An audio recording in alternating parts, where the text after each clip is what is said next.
باللہ من الشیطان الرجیم بسم اللہ الرحمن الرحیم یا ایھا الذین آمنوا کتب علیکم الصیام کما کتب علی الذین من قبلکم لعلکم تتقون۔ ماہ مبارک رمضان جس کے بارے میں قرآن حکیم کے اندر خداوند قدوس نے ارشاد فرمایا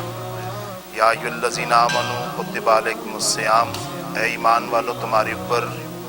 رمضان کے روزے فرض کیے گئے ہیں، کما کتب علی الذین من قبلکم، جیسے کہ تم سے پہلی امتوں پر فرض کیے گئے تھے، لعلکم تتقون، تاکہ آپ تقوی اختیار کریں۔ یعنی کہ اللہ کی نگاہ میں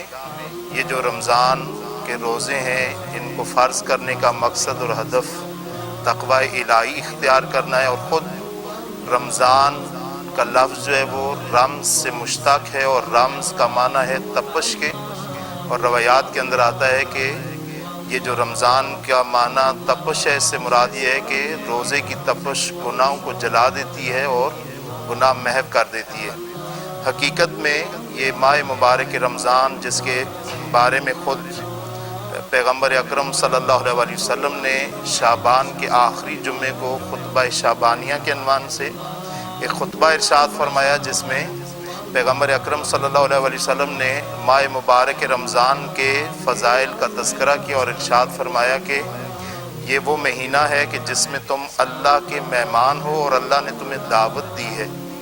اب ہر ایک انسان اپنے مقام پر سوچے کہ جب وہ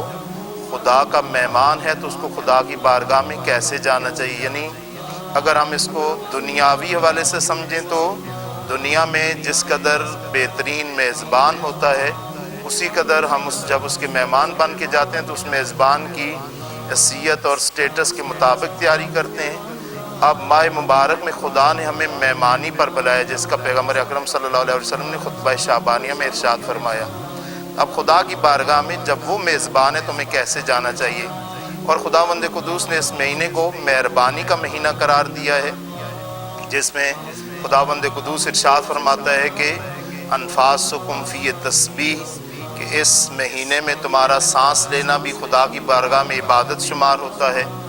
اور اس مہینے میں تم سوتے ہو تو خدا کی بارگاہ میں وَنَوْمُکُمْ فِی عبادہ، سونا تمہارا عبادت شمار ہوتی ہے۔ اسی طرح اس مہینے میں جو بھی عمل انسان انجام دیتا ہے وہ خدا کی بارگاہ میں مقبول ہوتا ہے، اور خدا دعاؤں کو اس مہینے میں مستجاب فرماتا ہے۔ لہٰذا اگر تمام تر ان فضائل اور کمالات کو دیکھنے کے ساتھ ہم اس مہینے کا اگر خلاصہ کرنا چاہیں تو یہ مہینہ خدا کی بارگاہ میں عظمت، جلالت اور خدا کی بارگاہ میں انسان کو پیش کرنے کا مہینہ ہے، کہ اس میں انسان خدا کی بارگاہ میں حاضر ہو اور خدا کی طرف سے اس مہینے کی بابرکت ساتوں میں جو نعمات نازل ہوتی ہیں ان سب سے استفادہ کر سکے۔ السلام علیکم ورحمۃ اللہ وبرکاتہ۔ السلام علیکم دوستوں، آپ دیکھ رہے ہیں محمد USA چینل۔ اس چینل کو سبسکرائب کریں، بیل آئیکن کو دبائیں تاکہ ہماری نئی آنے والی ویڈیو سب سے پہلے آپ تک پہنچے۔ شکریہ۔